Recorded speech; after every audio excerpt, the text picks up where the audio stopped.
Welcome to Bridge Academy News. Yeah, do it like that. We started. Yeah, go for it. Where do I have to look? There. Look, Oh, there. My name is Furquan.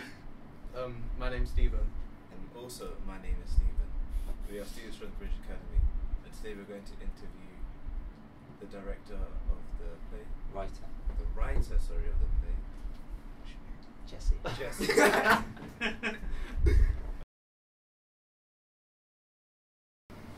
long have you been writing for? Me as an individual, how long have I been writing for? Not a great deal. I started when I trained as an actor, and during my training I had the opportunity to write, and I wrote a play just for the crack, fun of it, and people liked it, and so we put it on again, and then more people liked it, and it just kind of went from that. So I think, what year are we in now? 2014.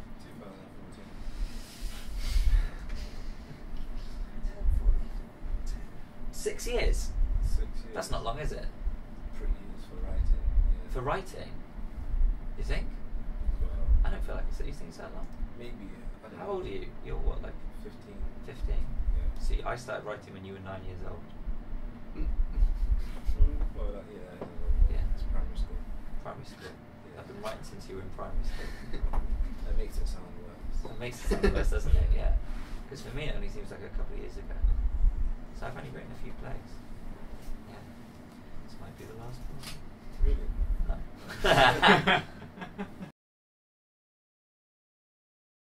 Who or what inspired you to write this play? In some ways, my dad, the play is set in Sunderland, and my dad's from Sunderland, and a lot of my family from Sunderland, so that kind of inspired me.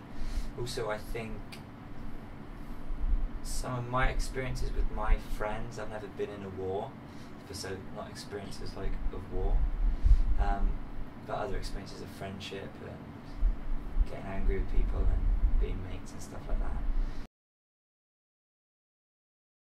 How long did it take you to write the play? Good question, Furquan. I'm glad you asked that. How long did it take me to write the play? A couple of years, on and off. Yeah, that's not a couple of years when I just sit down and day in, day out do it. But the process when I was from the point at which Natalie, who's the director of theatre centre, commissioned the idea. So it was a seed commission first, where I just had to go away and think of some ideas, and then come back and the point was commissioned. It's been a couple of years then, so it's been on and off.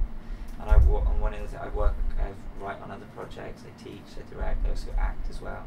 So it's been a process of not just sit down, write it all out in the space of a couple of months, and then come back to it. I do a few weeks on it here, a few months on it here, a couple of days on it here, a few weeks, to go back and forth over the course of the year. How did you develop the characters? I always knew there were 3 boys there, and I always knew that it was like lads, and there was kind of lads humour amongst them, and that they'd been to school together. But at the start of the process, I didn't quite know. Excuse me, I didn't quite know who was who. And it was only as I went further along, and I quite like archetypal characters. So Jumbo, for example, in the story is people look at him and go, "Oh, he's quite stupid." And go, "Oh, Jumbo's stupid. He's the cute one in the city, but all that kind of. He's not as fast as the rest." That's an archetype, the archetype of the naive young man who is very innocent and isn't concerned at all with all the nasty, gritty stuff of life. He's just very innocent and very pure. It's an archetype and not a stereotype, whereas a stereotype would be to say he's the stupid, thick one. Does that make sense? There's a negative connotation. So gradually over time it was a process of through redraft, trying to separate these characters, and which was the cool, fun one who wanted to be the head of the band, do all that, and which was the naive one, his best mate, because that's a very old combination of archetypes. The one who's very gregarious and and the one who's very innocent next to him. And then the leader as well, so it kind of, over time, and with the help of other people, and my dramaturg and the director, they kind of moved out into different people.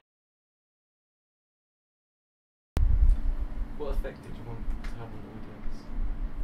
I wanted the audience to laugh at points and cry at points. Yeah, Like the masks, like the drama symbol of the masks. Masks is like is a happy face, like comedy and tragedy. There's a comedy and tragedy, two sides of the same coin. And I really like classical drama and big archetype, all that kind of stuff, big classical storytelling when you get really strong comedy and you get really strong tragedy. And for me, I'm always looking for the point where there's the smallest gap in between the two. So it's a thing that Shakespeare uses quite a lot, where he goes, I'll have a really strong beat of comedy and then a really strong beat of tragedy. Because if you think of it like this, all stories are made up of charges, like a positive and a negative charge. Like some good stuff happened, some bad stuff happened. Some good stuff happened, some bad stuff happened. And you can't just have bad, because otherwise you don't know what's at stake. Right? You've got to have a bit of good. It's like, when England go into the World Cup, it's only a tragedy if we all get our hopes up.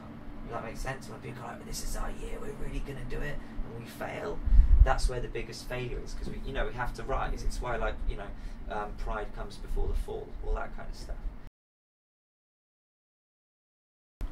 So what was the message you want to play it? It's quite difficult. I think it's because it's not. I guess in some ways you could say, it's an anti-war play, in that these three young men are captured in this moment in time, and war is a very negative force against them, thing they're trying to respond against and overcome. But I think it's just about people, and it's just about friends and mates, like the three of you three charming young men who are just mates, and you're stuck in this school together, and you've got to get through it no matter what. Yeah. And there's friendships and there's bonds that are formed during that time which last forever. Like I remember the people I went to school with who were all idiots, but they're very important idiots for me. They're very kind of close to me. What would you like the audience to take away from it? With me, with theatre and plays, all you can do is just follow your own idea as far as you absolutely can, and as far as it's absolutely true to you, and you just have to throw it out there and hope it sticks to someone.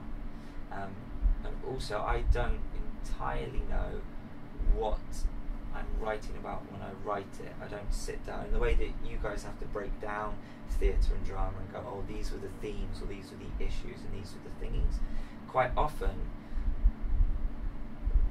in my experience, I write themes and issues that I'm not aware of, if that makes sense. I don't sit down and go, I really need to write a play about the issue of asylum seekers. And then I go, okay, well, how do I write a metaphor for that? How do I do thing? That's quite boring for me. I try and just trust, I put a lot of faith in myself, and I just trust that there's something in me, and I'll just start writing, and I'll just see kind of what happens. And I have the same response with an audience, where you just have to throw it out there and see. So if people like it, and people don't think their time was wasted, then that's a bonus.